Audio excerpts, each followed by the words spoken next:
welcome back to my channel. My name is Sarah, and if you're new here, I put new bookish content out every Thursday at 7 p.m. I know I've been gone for a little bit, and I've said this before, but a lot of things are happening in my life, and I'm about to move cross country, so there's quite a lot going on, and I am starting to stockpile videos so I make sure I get content out every Thursday, but that's why I was gone for a little bit. Sorry. In today's video, we are going to be going over 6 binge-worthy romance reads that you can pick up this Valentine's Day weekend, whether you have plans or you don't. I know we're in the middle of a panorama right now, so you may want to stay home and read one of these books if you'd like. So in this video, I picked 6 books that kept me on my toes and made me want to keep flipping pages until I was done with the book, as well as I wanted to make sure that these were all standalones, so you didn't have to worry about dedicating yourself and your time to a full series. While some of these may be part of a series, they can be read as standalone, so you're more than welcome to read the entire series if you want, but you're also able to just read the singular book as well as a standalone. So I have quite a big difference between all the books I'm talking about. I have some romantic comedies, I have some YA romance, as well as just some romance adult romance. The nitty gritty. So let's just start off with romantic comedies because I think these are the easiest ones that if you're not really into adult romance or even YA romance, these ones are pretty easy to read because they're funny, they read almost like a movie, and they're just so easy to enjoy and read in one sitting. So the first one is The Hating Game by Sally Thorne. This is probably one of my all-time favorite rom-com books, and I read this within a day with no problem. This definitely has an office enemies to lovers romance trope to it, so if that's something you're interested in, I would highly recommend this. In this book, we follow our main characters, Lucy and Josh, who are assistants to co-CEOs of a company, and a position comes up that will be a step down from the CEO position, but a step up from assistants. And they hate each other, so they're both vying for this opportunity, and only one of them can get it. So in this book, we follow them both while they bicker back and forth and fight over this promotion, and they get into some hilarious situations, and it starts to evolve their relationship to a point where they start realizing that they may not hate each other as much as they think they do. So it's a very cute book. There are some laugh out loud scenes that I think you'll really enjoy, and if you like any type of rom-com, this is the book for you. The other rom-com I have on this list is Red, White, and Royal Blue by Casey McQuiston. This one, again, also has that kind of enemies to lovers trope to it, but this one does have a male-male romance to it. What I really enjoy about this book is the political setting that it has. We follow our main male leads, one who is the first son of the United States of America, while the other one is the Prince of Wales. These two have hated each other their entire lives, and after a big publicity scare, they are forced to have to look like they are best friends. And in the process of trying to act like they're best friends, they become best friends, and a relationship starts to form from there. I really enjoyed reading the progression of the relationship in this book. I felt like it was extremely organic, and I felt like I was growing with them. There was nothing about this or their relationship that was rushed, but there was also not really any slow scenes, so I was constantly ripping through these pages to get to the end of the book. What I really appreciate about this book is that it understands that coming out and trying to understand yourself as a human being and understand what you want as a human is already hard enough as it is, but to be in a political spotlight is extremely hard, and so they have to go through some hardships and try to figure out what is best for them and for their life going forward. It's just a very great read, and I think if it's something you're interested in, definitely pick it up. I don't have one bad thing to say about this book. Okay, so moving on, before I get into the true adult romance, I do want to go over one quick standalone YA that does have an enemies to lovers, but a nice little romance in it as well. And that book is The Shadows Between Us by Trisha Levenseller. In this book, we follow our main character, Alessandra, who has one goal in life, who just wants to woo the Shadow King, who has never taken a queen, kill him, and become the queen herself. But in the process of wooing him, she ends up falling in love, and so does he in the process as well.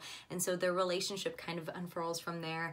I think this is a great enemies to lovers romance, and it is such a quick read for being a YA fantasy book that you can easily get through this within a day or two. So highly, highly recommend. If you like that angst, this has it. Moving into straight adult romance, so if this isn't a genre you normally like or don't care for, just go ahead and go to one of my other videos. One that I recently read and absolutely adored was Break Me by Megan Brandy. I believe this is the 5th book in the Brayshaw series, but like I said in the beginning, this can be read as a standalone. That's what I did. I never read any of the books that were leading up to this book, but I read just this one and absolutely loved it and had no problem understanding the plot and the characters that came along with it. So in this books and the books that come after this, you will notice a wee bit of a trend of dark, emotionally unavailable, brooding boys with shaggy black hair, that are just bullies, so I guess I have a type. In this book, we follow our main character, Royce, who is trying to save Brielle, who is our female lead,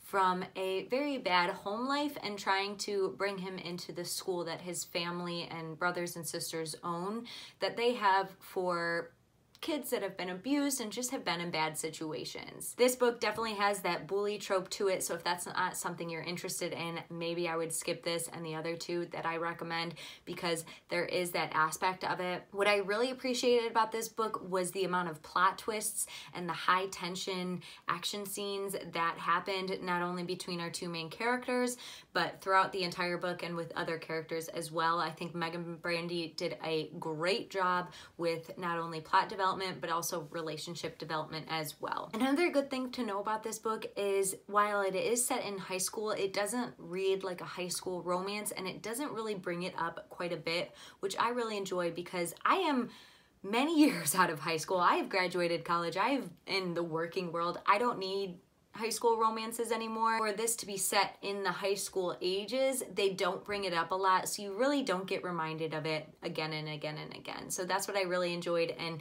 even reading throughout the scenes, you really forget that they're that age to begin with. And the last two books that I have on my list are actually by the same author, the first of which is The Kiss Thief by L.J. Shen. In this book, we follow our main character, Francesca, who is in love with a boy that she has known her entire life and is promised to be married to him. But little does she know that her father sold her off to a senator who is holding her father's sins over his head, and so now she has to marry someone that she does not care for at all. So not only is she dealing with the heartbreak of not being with the one she actually wants to be with, but she has to maneuver this new fake marriage that she's in and have to kind of make it work and look like it's working for her and her husband. I wouldn't say that this is too much of a bully romance. It's more of just an emotionally unavailable guy, and he's just dark and brooding, and I think it's very interesting how this story progresses.